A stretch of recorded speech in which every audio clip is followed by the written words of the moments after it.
Moçada, meninges são um grupo de 3 membranas constituídas de tecido conjuntivo e que vão envolver o sistema nervoso central. Opa, presta atenção, que não é somente o cérebro não, hein? É o sistema nervoso central todo.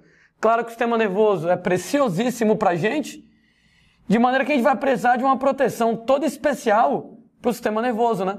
Então você tem lá o encéfalo, que para começar é protegido pelo crânio, né? Então o encéfalo está lá dentro do cabeção da gente. Você vai ter a coluna vertebral protegendo a medula espinhal, a medula raquidiana. Claro que eu não estou respeitando aqui, né? O número de vértebras e tal, estou colocando aqui completamente na doida, mas só para lembrar que a medula espinhal está localizada no interior da coluna vertebral, protegida lá pelas vértebras da gente.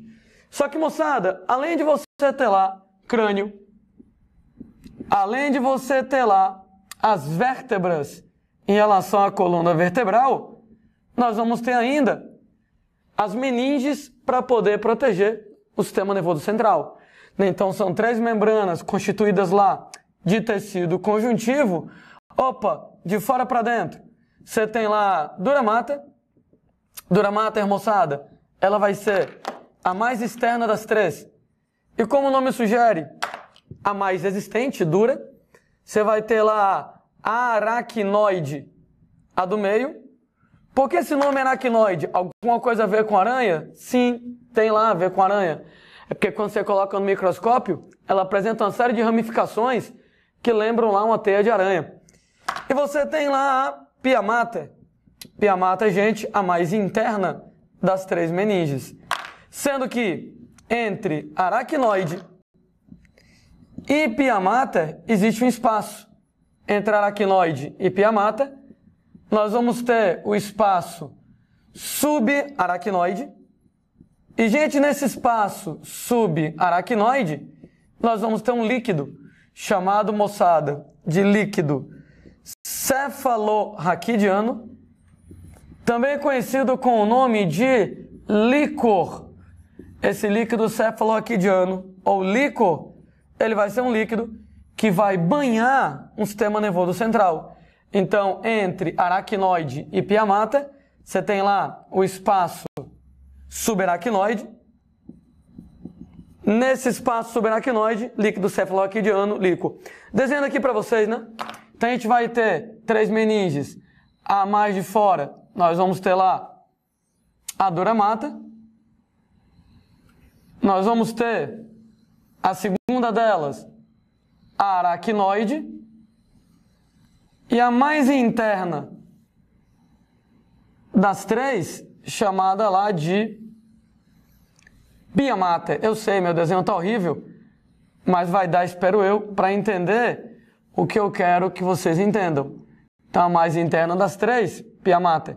Que é que a gente estava comentando com vocês agora há pouco, que entre a aracnoide e a pia mater, nós temos esse espaço.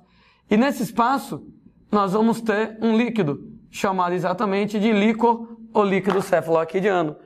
Para que serve, moçada? O líquor ou líquido cefalorraquidiano? 2 papéis, né? Número 1, amortecimento de impactos. Olha, moçada, como você é preocupado com proteger o seu sistema nervoso.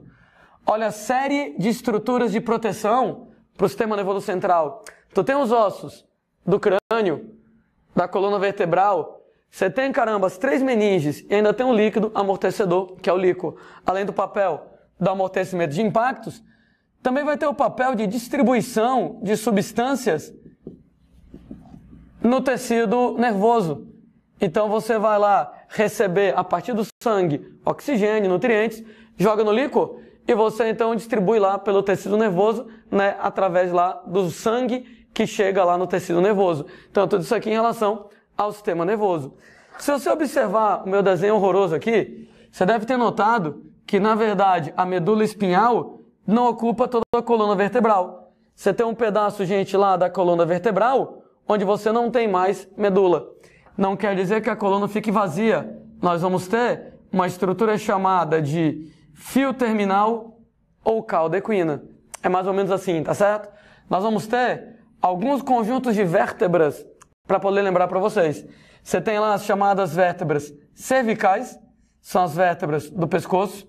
Você tem as chamadas vértebras torácicas, são as vértebras do tórax. Então, cervicais no pescoço, torácicas, lombares, localizadas nas costas, lá embaixo. Você tem as vértebras sacrais no sacro, né, gente? Que é o finalzinho da coluna vertebral, e as vértebras coxigeanas, que são exatamente no cóccix, o finalzinho do finalzinho da coluna vertebral. Quer dizer, então, que quando a gente fala em vértebras, nós vamos ter esses conjuntos cervicais, torácicas, lombares, sacrais e coxigeanas. Percebam bem pelo meu desenho que a medula espinhal, ela não ocupa toda a coluna vertebral, ela termina mais ou menos ao nível da primeira ou segunda vértebra lombar. Opa, observação aqui interessante pra gente, a medula espinhal não ocupa a coluna vertebral inteira, ela termina ao nível da primeira ou segunda vértebra lombar.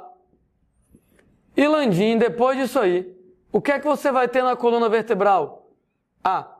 Após isso aí, a gente não tem mais coluna vertebral, nós vamos ter o que a gente chama de filum terminale, do latim fio terminal, também chamada, moçada, de cauda equina. Cauda equina, cauda de cavalo. E o que é o fio terminal? O que é a cauda de cavalo? Fio terminal, cauda equina, é exatamente um tecido conjuntivo com o objetivo de prender, com o objetivo de fixar a medula espinhal na coluna vertebral. Ou seja, a medula, ela não fica solta dentro da coluna. A medula, ela fica presa exatamente nos ossos da coluna através da cauda equina. Então você tem a medula e aí você tem aqui o filum terminale. Tecido conjuntivo, moçada, só tecido conjuntivo, exatamente para poder fixar a medula nos ossos da coluna. Mas por que eu estou lembrando isso aqui para vocês, né? Estava falando sobre meningite, e aí você tem que meningite, uma inflamação das meninges, né? Você pega lá, né, as meninges, elas podem sofrer inflamação, it, né? Terminação para inflamação, meningite aqui nesse caso, e gente, meningite tem várias causas, né? Quando a gente fala lá em meningite, inflamação na meninge, ela normalmente é causada por bactérias. Normalmente, moçada, por uma bactéria chamada lá de Neisseria meningitidis, mas não é a única causa possível para meningite. Meningite pode ser viral, ela pode ser por fungo, ela pode até ser por verme.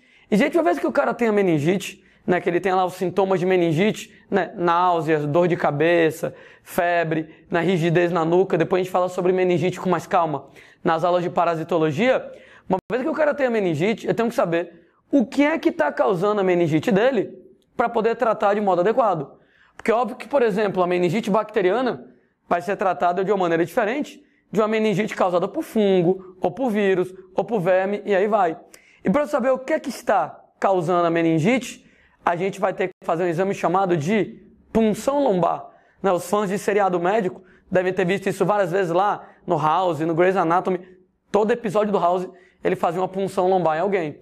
E o que é a punção lombar? Para você, por exemplo, confirmar o diagnóstico, por exemplo, lá de uma meningite da vida, a punção lombar, ela corresponde lá à coleta de líquor, a coleta do líquido cefalorraquidiano.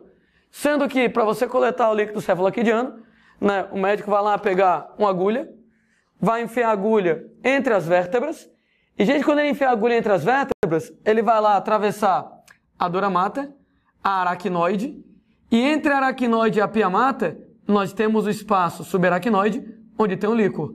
Qual é o problema? É que a gente não tem mão no mundo que tenha precisão para poder exatamente com a agulha furar a dura mater, a aracnoide, sem furar a pia mater e danificar a medula.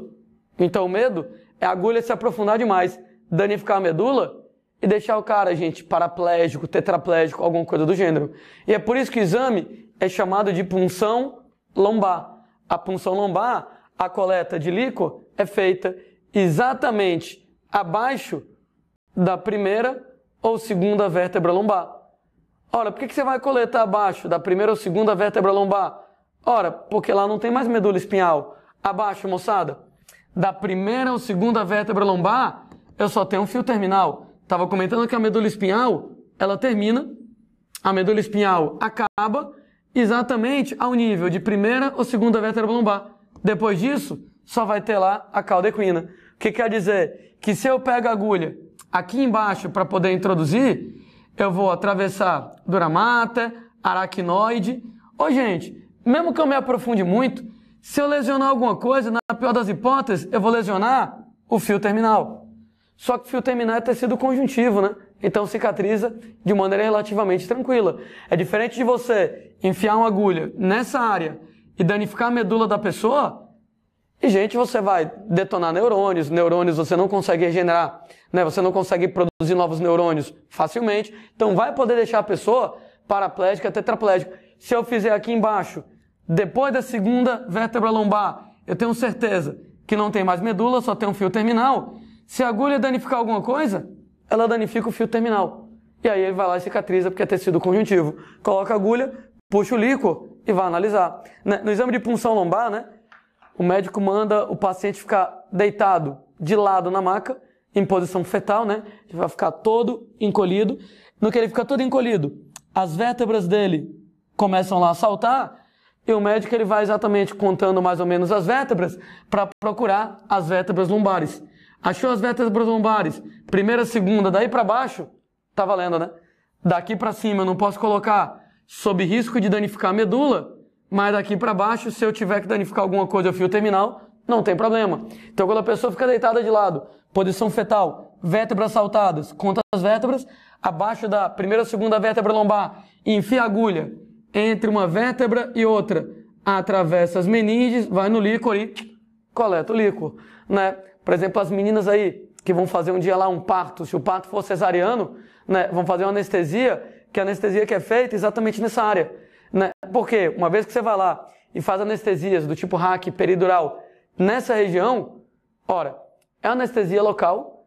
Eu não quero, por exemplo, lá que a mulher que vai ter o parto cesariana apague completamente.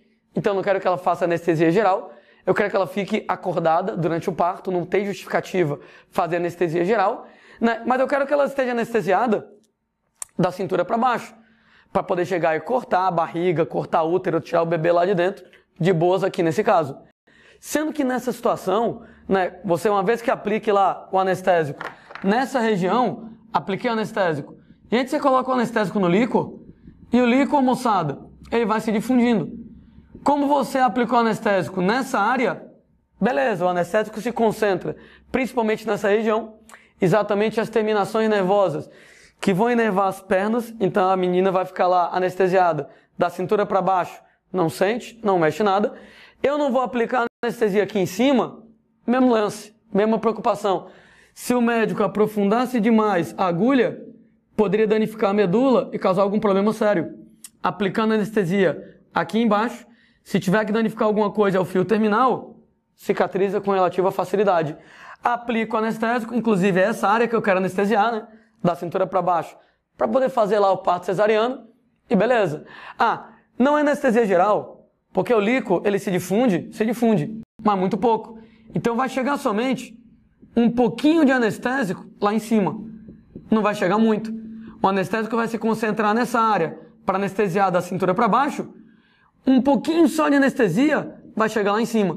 Não é suficiente para deixar a menina anestesiada completamente, não vai ser anestesia geral, uma anestesia local, porque o anestésico está concentrado nessa área da cintura para baixo, mas um pouquinho de anestésico que chega lá em cima, difundido pelo líquor, afinal de contas o líquor, além de amortecer impactos, ele vai distribuir o anestésico, aquele pouquinho de anestésico que chega lá em cima, deixa a menina com a ressaca danada depois, né? Eu nunca fiz lá anestesia desse tipo, né? Mas já conversei com pessoas lá, né, que passaram por anestesias lá, né, do tipo hack, né? E no caso da anestesia tipo hack, depois lá você fica com sede, dor de cabeça e tal, mal-estar, por causa daquele pouquinho de anestésico que chega lá em cima, devido lá à difusão pelo líquor e acaba tendo esses efeitos colaterais em relação à anestesia desse tipo.